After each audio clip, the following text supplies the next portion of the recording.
يا بعده نصلي ونسلم على رسولنا الأمين وعلى آله وأصحابه ومن تبعهم بإحسان إلى يوم الدين وبعد. إخواني وأخواتي أعزكم الله. Berbahagia dan senang sekali saya hari ini bisa berada pertama kali di pesantren Ibnu Hajar Boarding School, di mana kita ingin bermudzakarah, saling mengingatkan tentang bagaimana mengasuh dan mendidik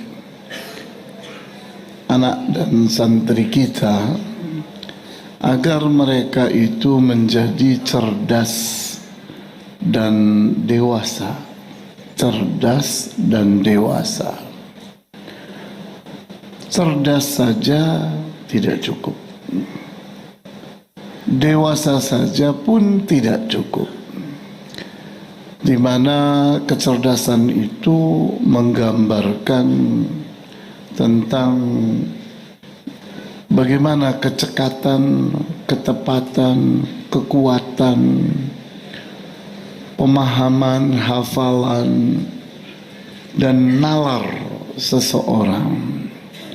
Namun kedewasaan itu menggambarkan tentang keberadaban seseorang, sehingga orang dewasa itu adalah orang yang beradab.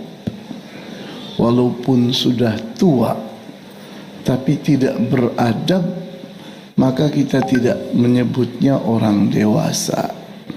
Bahkan seringkali orang tua itu terkesan kekanak-kanakan karena tingkah lakunya, perilakunya mirip dengan anak yang kurang berilmu, kurang berpengalaman, kurang terlatih dalam hal adab dan akhlak. Nah, pada kesempatan siang hari ini kita ingin membahas satu problem yang biasa terjadi, yaitu tentang bullying. Bagaimana kita menyikapinya?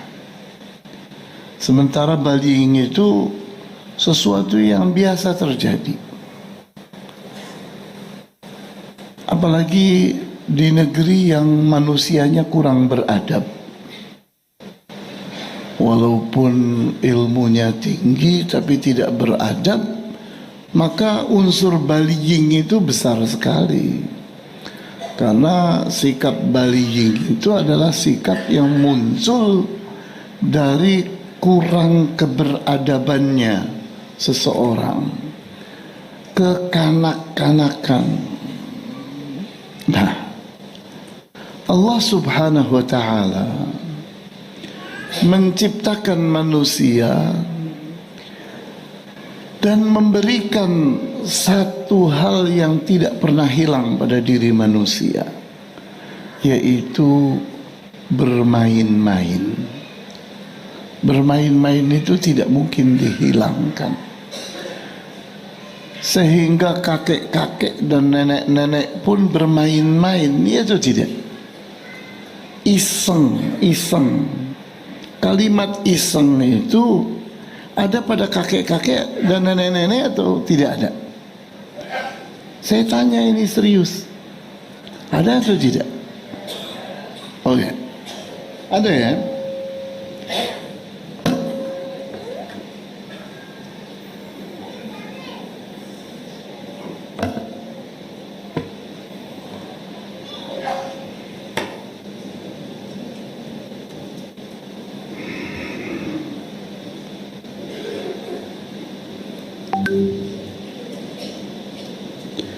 Ya.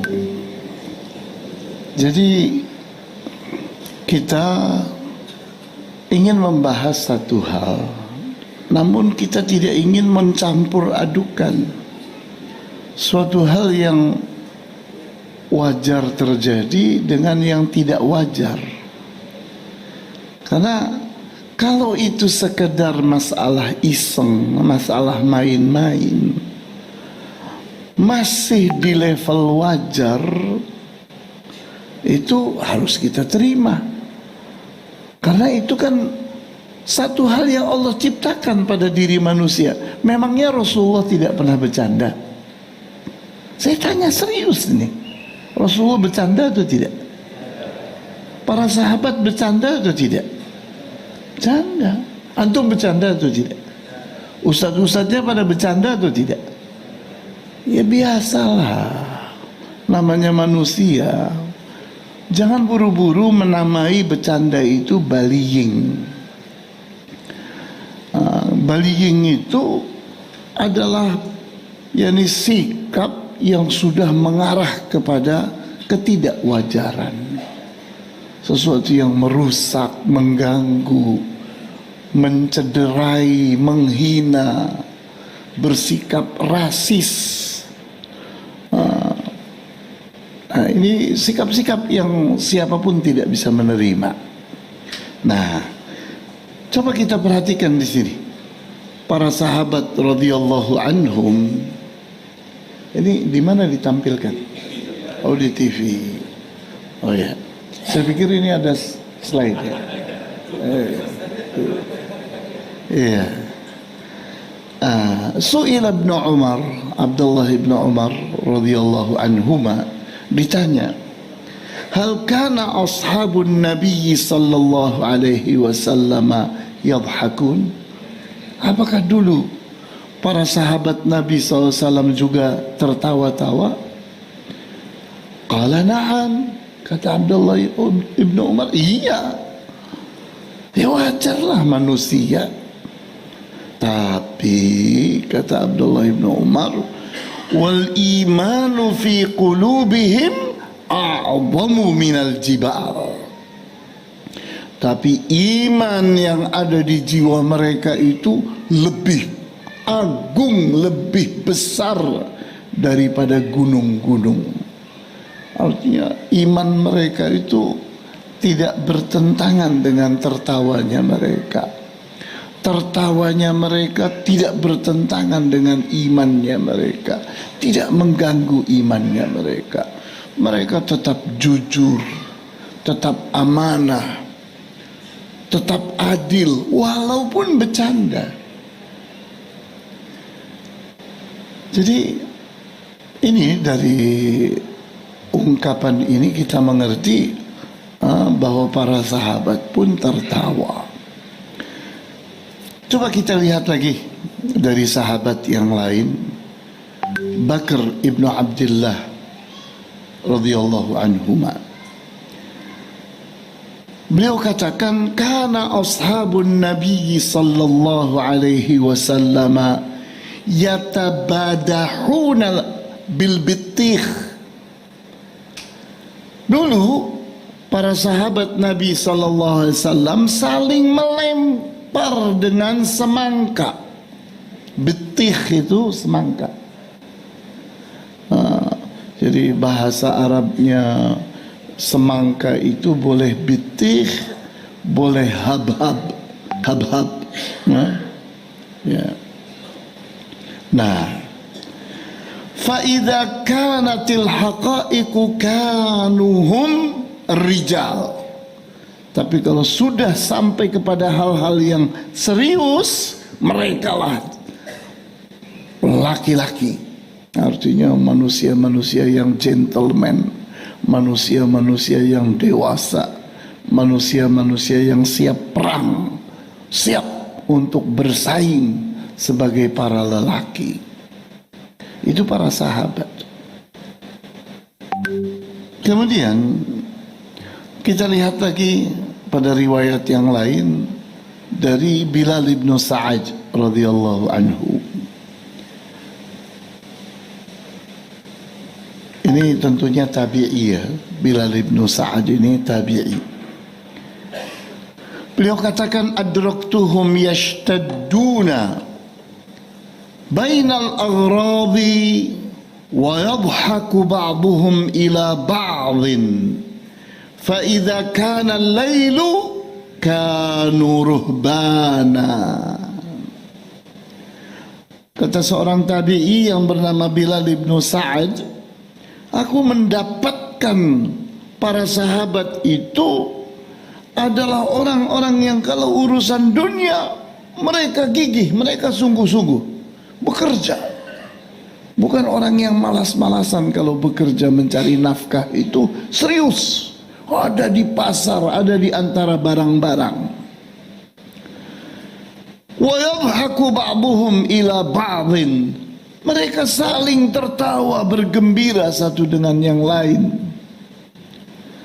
Tapi kalau sudah datang malam hari, mereka jadi para pendeta, jadi rahib, menangis di hadapan Allah, cengeng seperti cengengnya bayi. Itu para sahabat,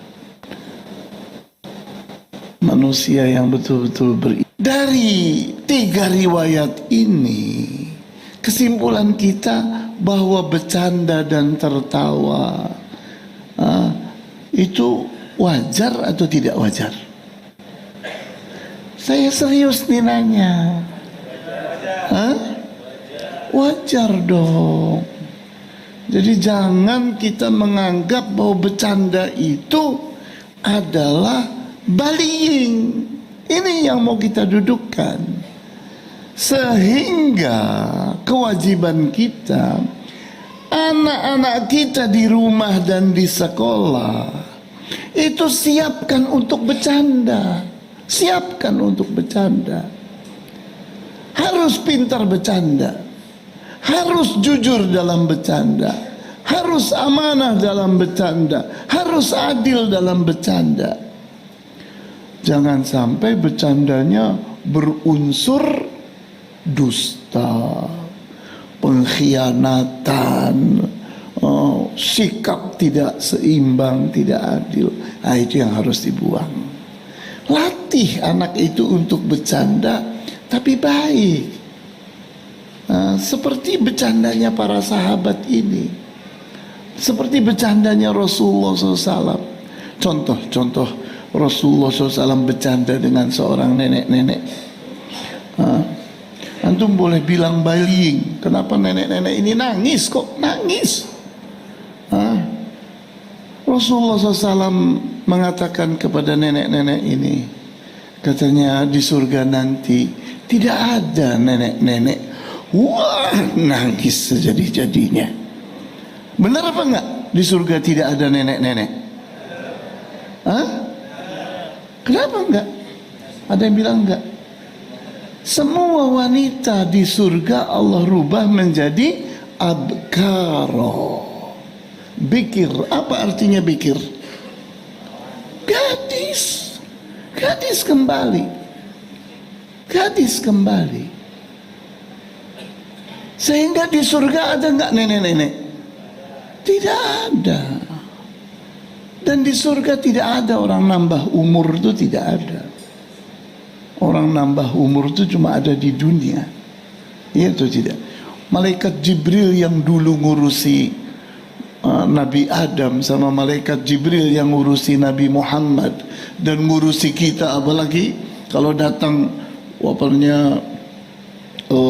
waktu Lailatul Qadar. Iya atau tidak? Tiap tahun datang kan malaikat Jibril? Iya atau tidak? Kira-kira udah tua belum ya? Sudah tua belum? Kok diam sih? Ini saya pertanyaannya salah kelihatannya. Malaikat Jibril tidak mengenal tua. Tidak mengenal tua. Jadi para malaikat itu tidak ada yang tua. Dunia inilah yang bikin orang jadi tua. Jadi kalau antum tidak ingin tua, ya keluarlah dari dunia ini. Iya. Iya enggak. Jadi ustadz di sini aja pusing tiap hari. Iya atau tidak? Iya. Cepat tua. Iya.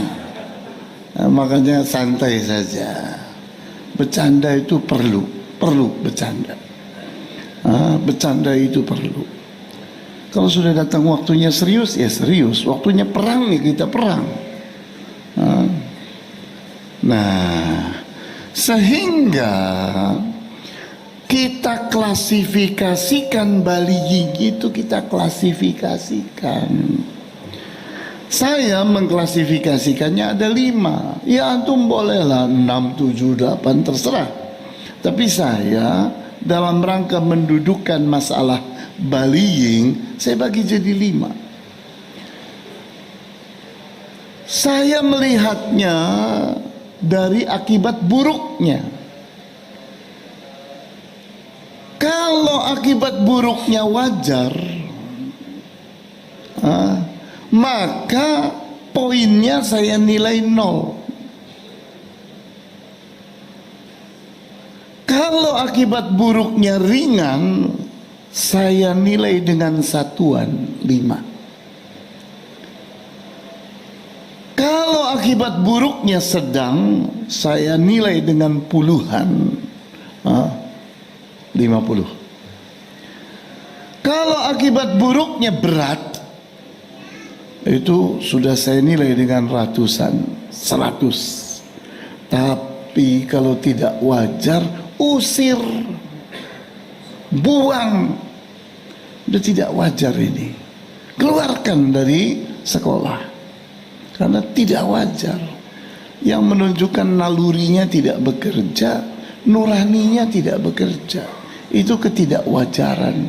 Ketidakwajaran itu sikap di mana seseorang berbuat sesuatu yang bertentangan dengan nalurinya sendiri.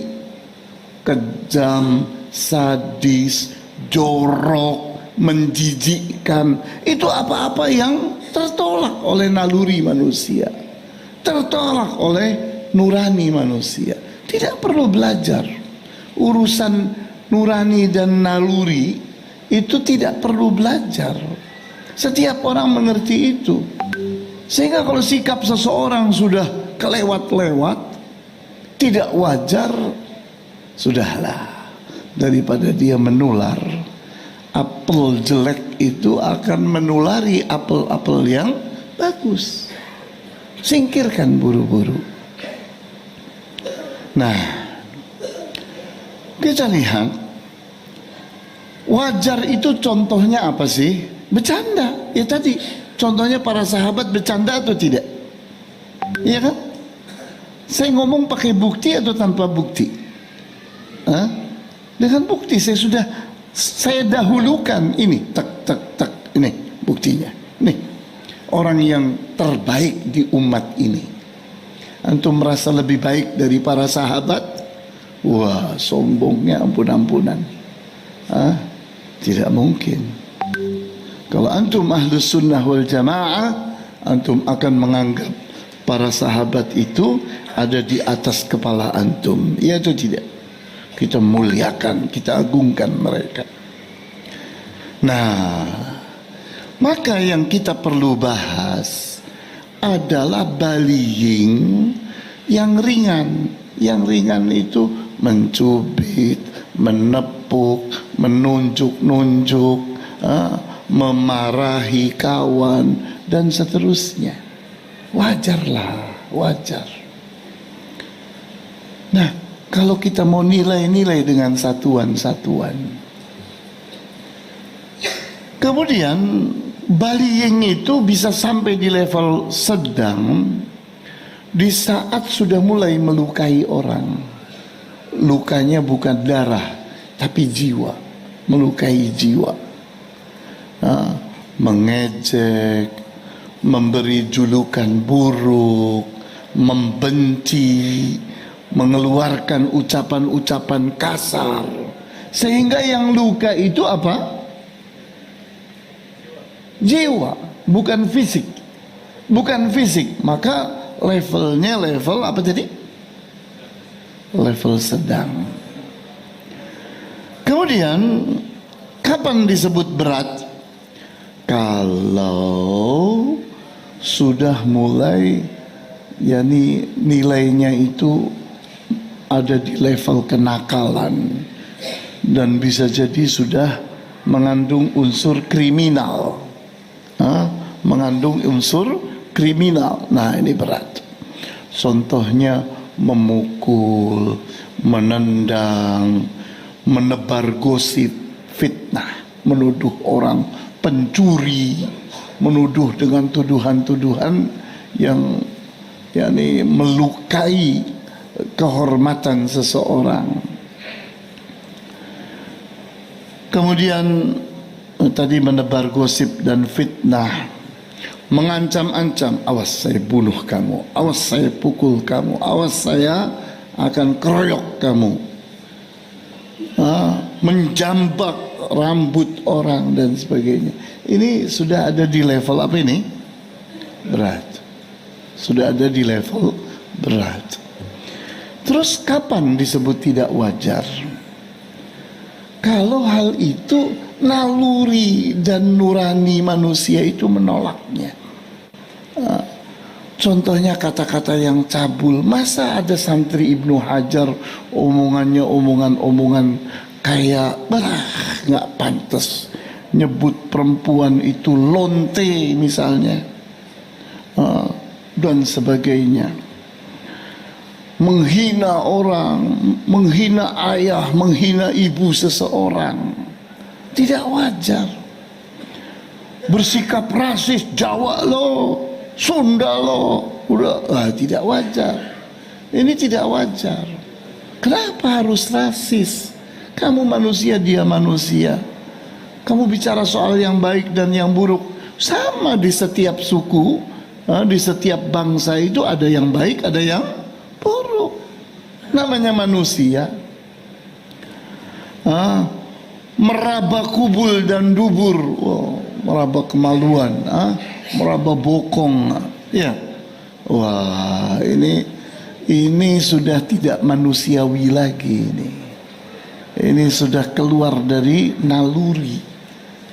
Kalau sudah ada di level ini, antum belum mau mengeluarkannya dari pesantren, maka nilainya sudah 200-an. Jadi ibaratnya, saya mau tanya, di sini berlaku poin atau tidak? Ada poin? Ada? Ada? Ada poinnya.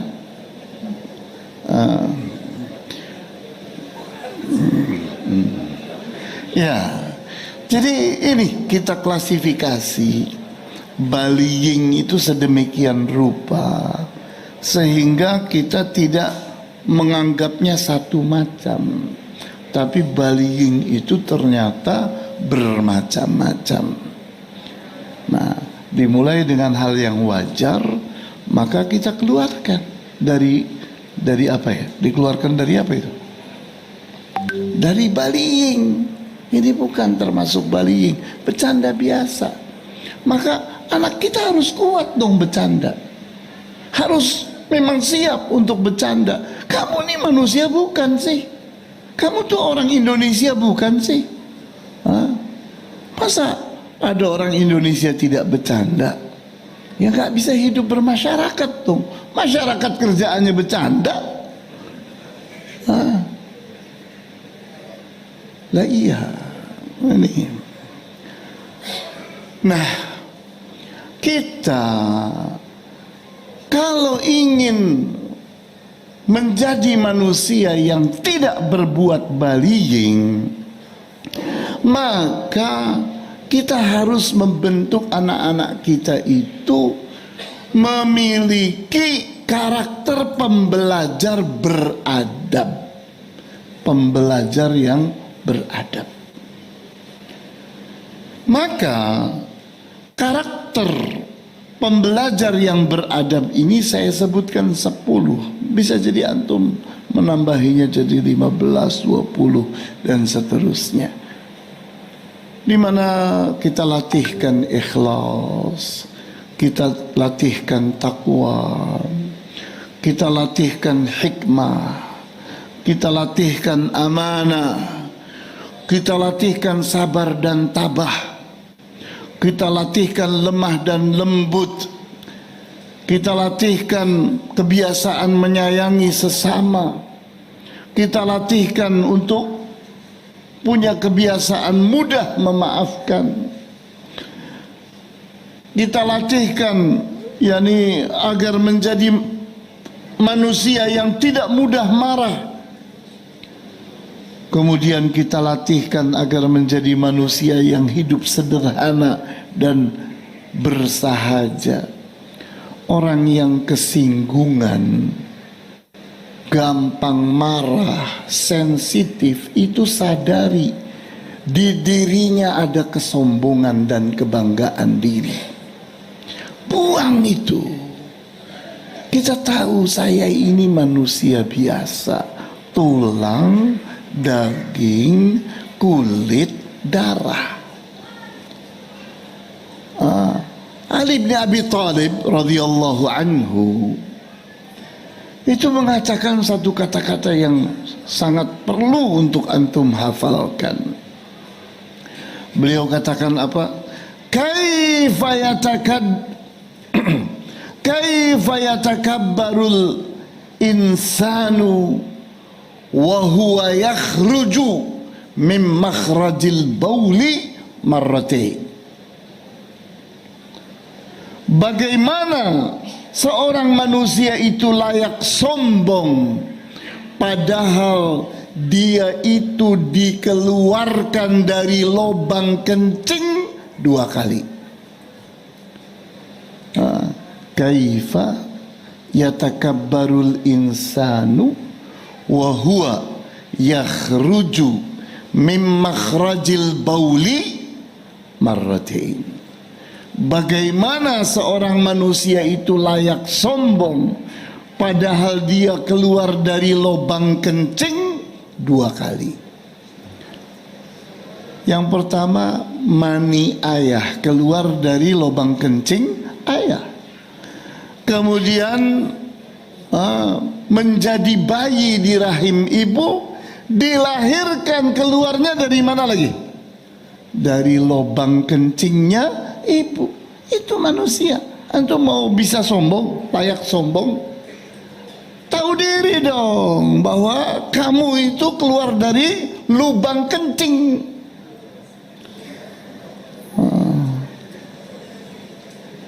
Sehingga seorang manusia itu harus tawadhu, harus sederhana dan bersahaja.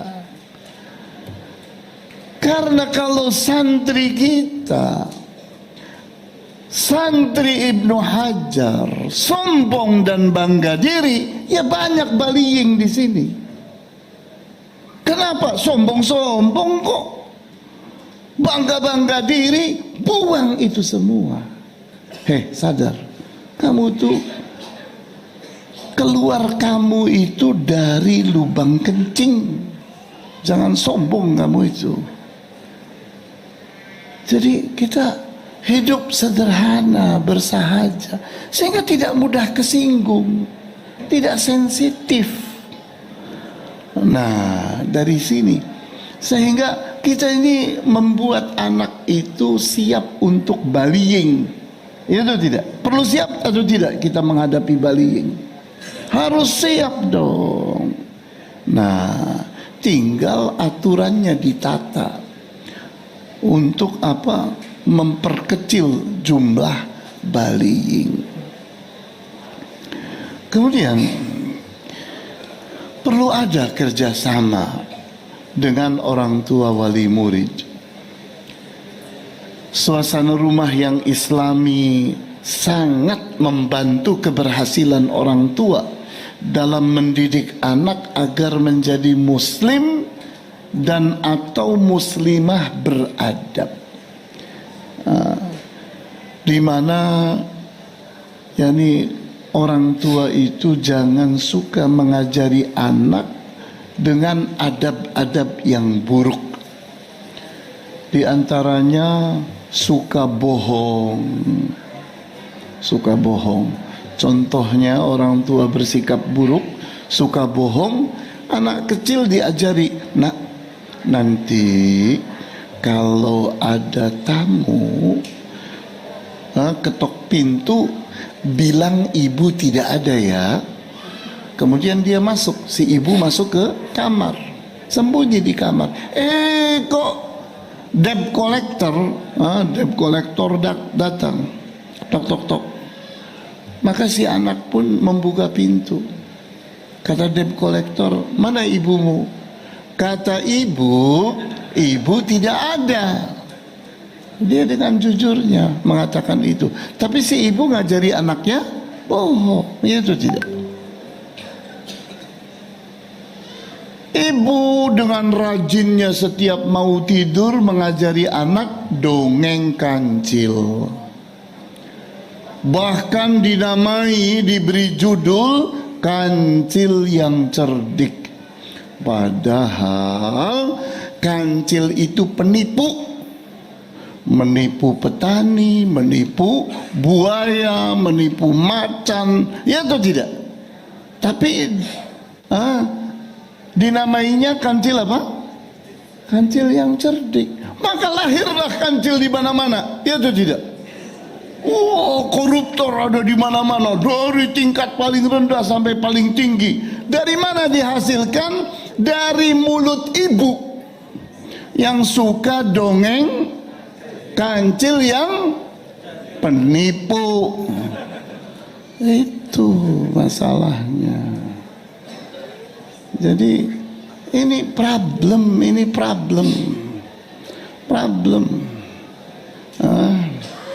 Anak diajari oleh orang tuanya untuk sombong dan bangga diri. Nah, kamu itu tidak manusia biasa seperti yang lain. Kamu itu berdarah biru. Kamu itu keturunan ini, keturunan itu.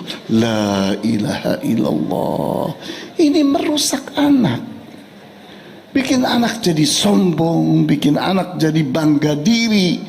Habis itu memperbaikinya susah.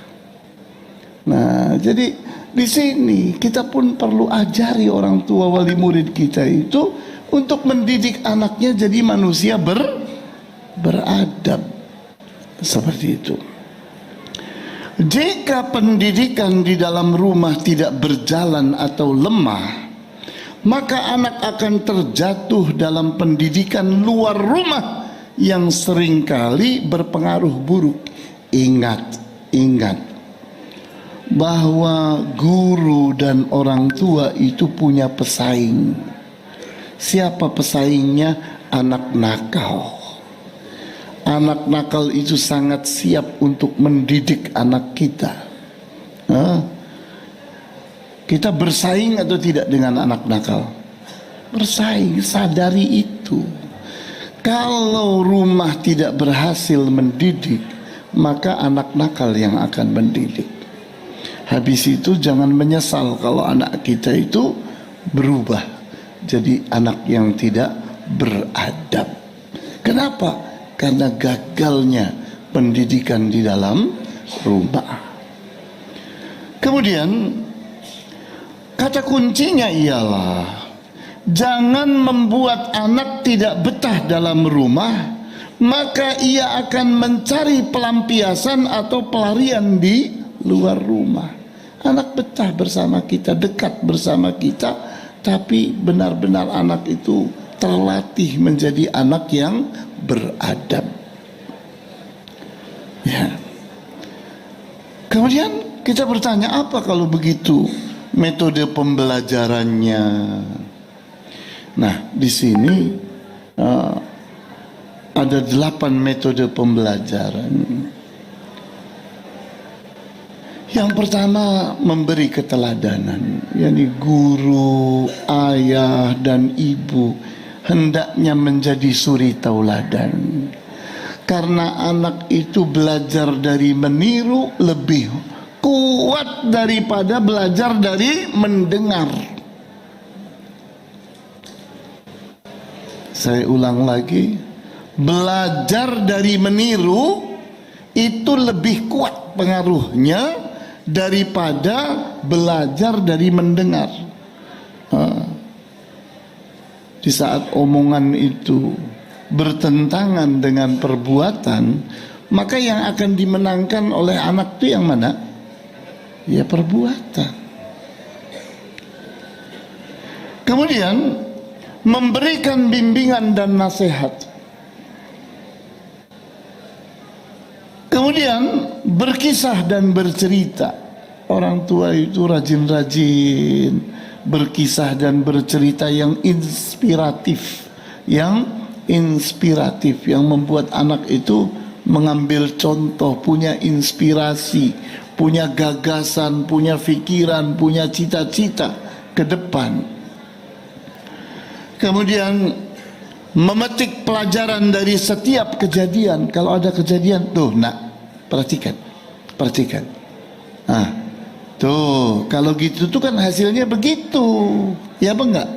Iya. Nah gitu. Jadi jangan biarkan suatu kejadian itu lewat tanpa kita petik pelajaran dari kejadian itu. Kemudian yang kelima, merutinkan kebiasaan baik, benar dan bermanfaat. Jadi mengajari anak dengan kebiasaan. Suatu kebiasaan kalau terulang-ulang 21 hari itu akan tercetak jadi karakter. Jadi para ahli psikologi mengatakan kalau sebuah kebiasaan itu sudah terulang-ulang 21 hari berturut-turut, itu akan tercetak jadi karakter. Kemudian yang keenam, memanfaatkan waktu luang.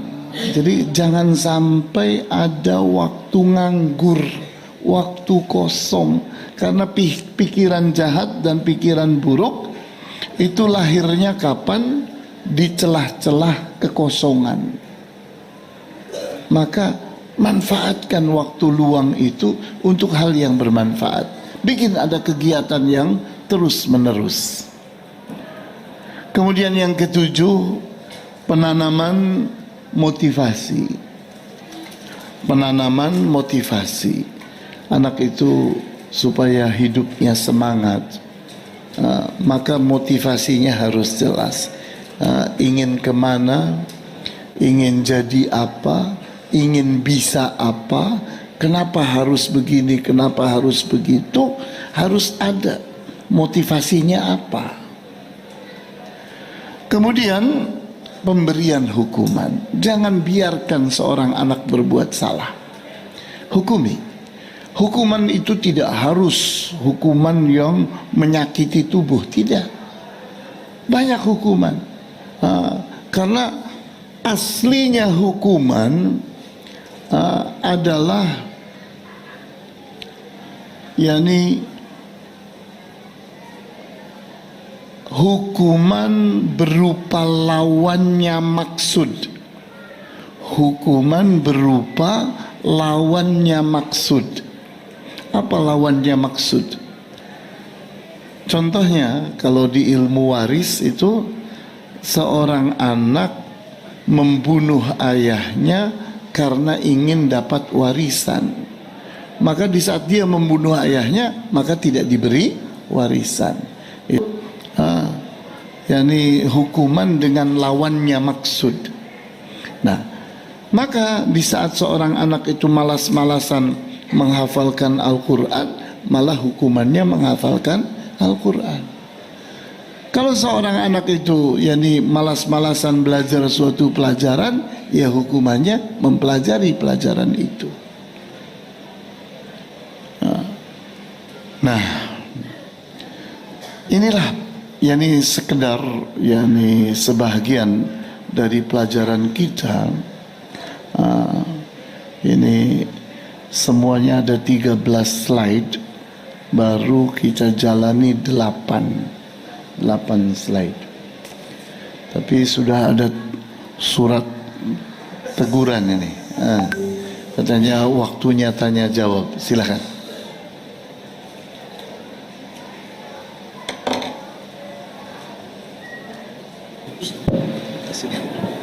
Bismillah.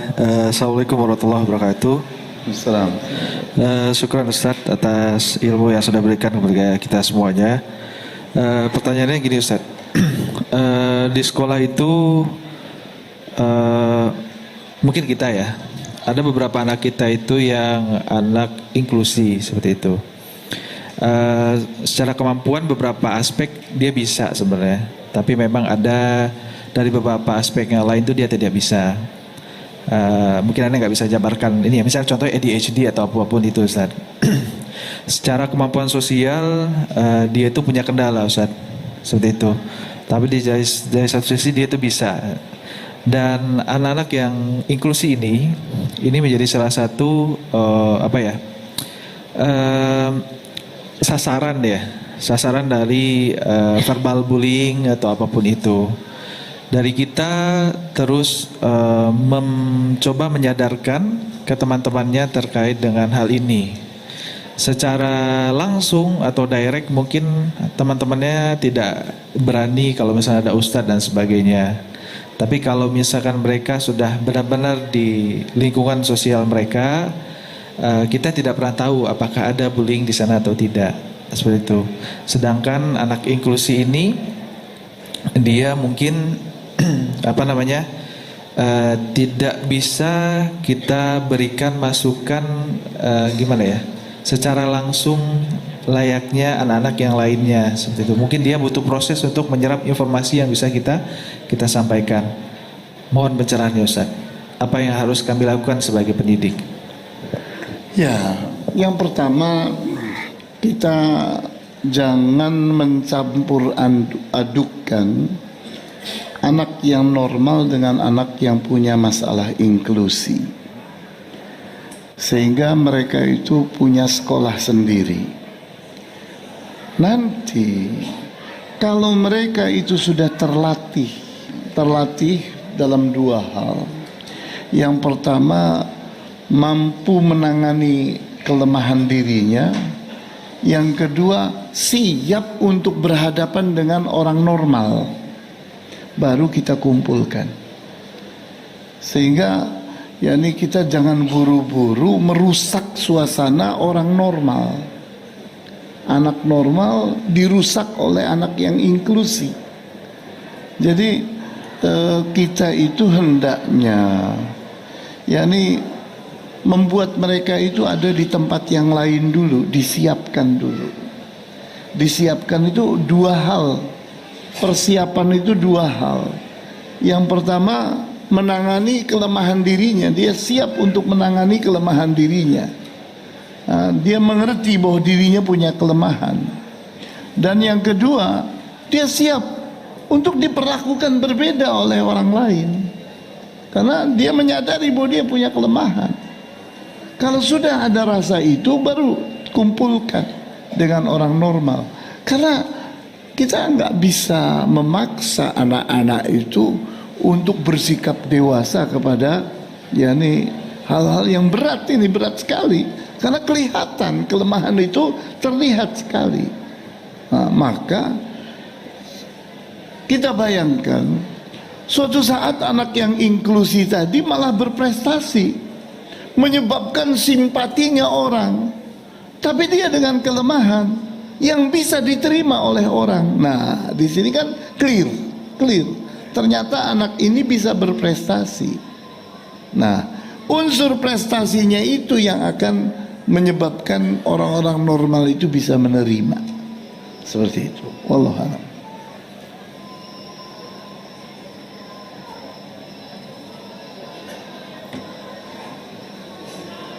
Tuh. Silakan ditutup kajian. Ya, sudah waktunya azan katanya. Kita akan tutup. Wallahu ta'ala a'lamu bis-shawab. Walhamdulillahi rabbil alamin. Wa sallallahu ala asyrafil anbiya'i wal mursalin wa ala alihi wa ashabihi ajma'in. Subhanakallahumma wa bihamdika asyhadu an la ilaha illa anta astaghfiruka wa atubu ilaik. Wassalamualaikum warahmatullahi wabarakatuh.